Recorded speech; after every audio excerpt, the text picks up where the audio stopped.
masuk perguruan tinggi, gitu ya. Saya dari Yogyakarta itu sudah mempersiapkan 4 strategi khusus agar nanti ada sukses melegang di PUN atas SNMPTN tahun 2011 yang akan datang. 4 strategi tersebut adalah: yang pertama, silakan ada kuasai yang namanya kisi-kisi ujian akhir nasional ataupun ujian masuk perguruan tinggi tahun 2011 yang akan datang. Yang kedua, kuasai materi ujian akhir nasional dan juga ujian masuk perguruan tinggi, kemudian perbanyaklah latihan soal atau istilahnya tryout minimal soal-soal 5 tahun terakhir. Yang ketiga, ukur kemampuan Anda dengan yang namanya passing grade dan pilih jurusan yang tepat nanti di perguruan tinggi idaman Anda. Dan yang keempat, kuasailah prediksi soal-soal ujian akhir nasional maupun ujian masuk perguruan tinggi tahun 2011 yang akan datang. Prediksinya, soal yang akan keluar di 2011 sebenarnya bisa kamu prediksi dari sekarang soal apa saja yang akan keluar nanti. Kalau 4 strategi tidak dikuasai dengan betul, kami yakin adik-adikku yang ada di ruangan ini tahun 2011 yang akan datang semua sukses ujian nasional maupun. Dan mungkin kalau di antara adik-adikku saat ini ada yang sudah senang main-main di dunia cyber atau di dunia internet, kapan-kapan boleh berkunjung ke situs kami. Situs kami ada di www.gudeg.net.gfa.ac.id atau di situs yang satunya di www.gudeg.net. Situs ini memang diberi nama Gudeg.net karena kebetulan yang bikin adalah teman-teman saya dulu ketika mereka pertukaran pelajar dari Indonesia ke Australia. Kerinduan mereka dengan kota Yogyakarta, yaitu makanan khasnya, yaitu gudeg. Maka situs ini diberi nama www.gudeg.net. Kapan-kapan ada berkunjung ke situs kami, ada rubrik konsultasi bersama saya di situ, Tommy Maulana dari Fakultas Sastra. Tapi kalau misalkan ada nanti pengen masuk fakultas lainnya, misalkan fakultas kedokteran atau teknik, klik saja di situ fakultas teknik atau kedokteran, maka akan muncul pemandu dari masing-masing fakultas. Oke, sekarang saya akan coba menyampaikan submateri yang akan coba kami sampaikan di kesempatan hari ini. Pertama, kuasai kisi-kisi ujian akhir nasional dan SNMPTN tahun 2011 yang akan datang.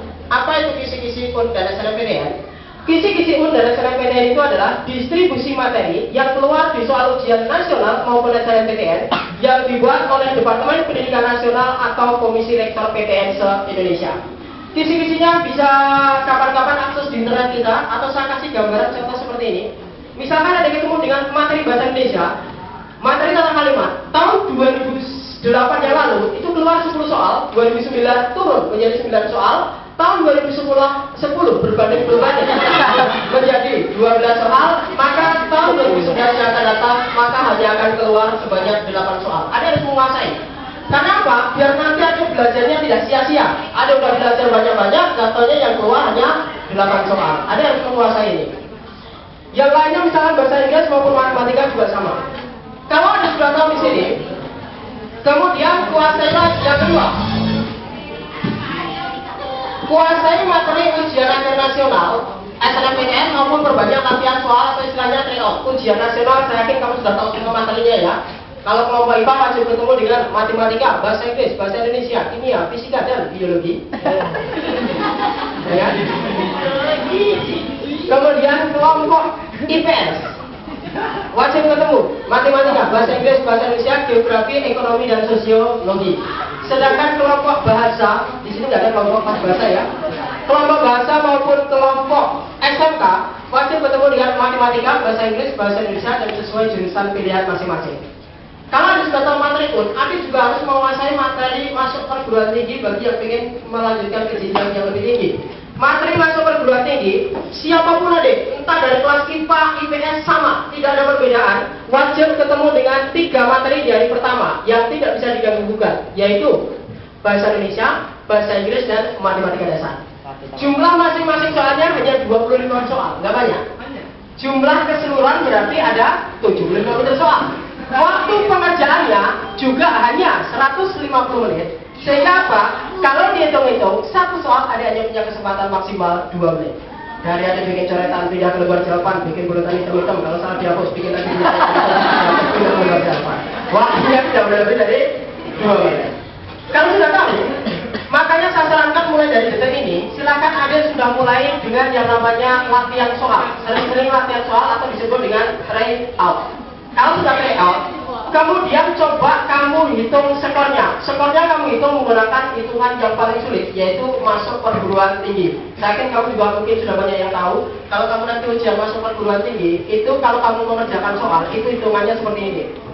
Kalau kamu nanti mengerjakan betul, itu nilainya positif 4. Tapi kalau salah, justru dikurangi 1 atau minus 1.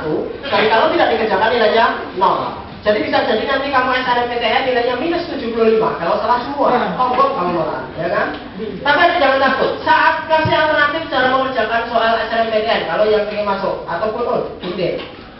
Misalkan, tadi kan kalau kamu mengerjakan betul nilainya positif 4. Kalau salah berarti nilainya minus 1. Dan kalau tidak dikerjakan nilainya misalkan. Soal SNMPTN itu nggak usah banyak-banyak masuk perguruan tinggi itu. Soalnya hanya 10 soal saja. Tapi begitu kamu masuk ruangan ujian SNMPTN, melihat 10 soal ini, langsung kepala mual-mual pusing-pusing. Tidak tahu sama sekali, tidak ngerti sama sekali, ya kan? Padahal ketika nanti kamu pengen kuliah, pilihanmu nanti adalah Fakultas Kedokteran UGM. Nah, biar goblok tapi pede. Ya. Kalau kejadian seperti ini, yang kamu lakukan nanti, bertemu dengan soal-soal tersebut, itu kamu kerjakan atau kamu tinggalkan? Balik. Dikerjakan atau tinggalkan? Dikerjakan. Kerjakan atau tinggalkan? Tinggalkan atau kerjakan? Ada yang dikerjakan, ada yang tinggalkan. Mari bermain-main logika sangat sederhana sekali. Logika paling sederhana. Ini deh. Kalau misalkan kamu kerjakan, kebetulan salah semua, nilai kamu minus 10. Tapi kalau kamu tinggalkan, nilai kamu 0. Di antara dua ini, yang diterima di kedokteran dan yang mana? Tidak ada.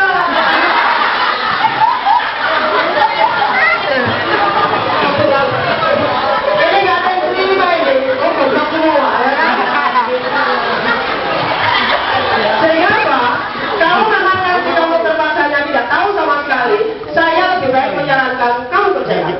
Kenapa? Kalau kamu tinggalkan, sampai kapanpun kamu nggak akan pernah bisa diterima. Tapi kalau kamu kerjakan, masih ada dua kemungkinan. Bisa betul, bisa salah. Pakai teori gambling saya. Pejamkan mata, hitungkan di baju. Cuma gini deh. Kalau seandainya, kamu mengerjakan soal kan 75 soal. Kamu sudah mengerjakan dari 75 soal ini, yakin betul yang kamu kerjakan misalkan 30%, jangan pakai teori gambling. Kalau yang lain kamu tidak yakin, jangan dikerjakan. Karena apa?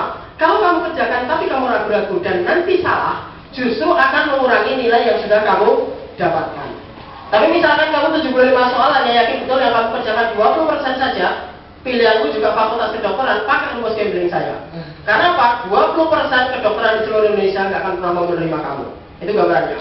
Memang tidak bisa dipungkiri, sepintar apapun kamu, sepandai apapun kamu, itu ada satu faktor yang paling mempengaruhi dalam kehidupan kamu, kamu bisa diterima di PTN atau lulus ujian akhir nasional, yaitu yang namanya faktor luck atau faktor keberuntungan. Kalau faktor keberuntungan itu hanya bisa diatasi dengan doa. Kalau Islam sering-sering ke masjid, kalau Kristen ke gereja, kalau nggak punya agama ke kuburan. Ya. Kemudian sebelum selanjutnya, kebetulan kemarin saya sebelumnya dari sini sudah masuk di berbagai SMA. Pertama kita masuk di sini adalah SMA Negeri 1 Pangkal Pinang, kemudian berbagai SMA hampir sampai kita ke Bangka Barat sana, Muntok segala macam. Itu ternyata banyak sekali tentang adik masih ragu-ragu penggunaan lembar jawab komputer. Ini sebenarnya keluar dari materi saya, tapi akan saya sampaikan sedikit saja gambaran tentang penggunaan lembar jawab komputer. Kadang-kala menggunakan lembar jawab komputer seperti ini, kamu ditakut-takuti oleh kakak tingkat kamu atau siapa saja yang tahunya hanya setengah-setengah, sehingga informasi yang masuk ke kamu justru menjadi salah dan menakutkan, kan gitu. Kamu kan sering ditakut-takuti, jangan sampai sobek, jangan sampai basah, jangan sampai kotor, jangan sampai macam-macam gitu ya. Itu memang betul, tapi tidak 100% betul. Jangan sampai takutnya nanti kamu beli formulir pendaftaran masuk perguruan tinggi sampai rumah bawanya gini terus. Jangan kali. Misalkan kamu baru saja ujian nasional, ujian akhir ini, baru saja dibagi lembar jawab komputer. Komputer nggak tahu satu sepenapa, tanpa sengaja sobek sedikit seperti ini, saya yakin kamu sudah panik, ya kan? Aduh, belum apa-apa sudah sobek. Padahal saya sampaikan, kalau cuma sobek sedikit seperti ini, adik nggak usah panik, tidak masalah. Mas, kalau yang sobek sampai sini mas, nggak apa-apa. Mas, yang sobek bagian bawah, tidak masalah. Mas, yang sobek dari atas sampai bawah,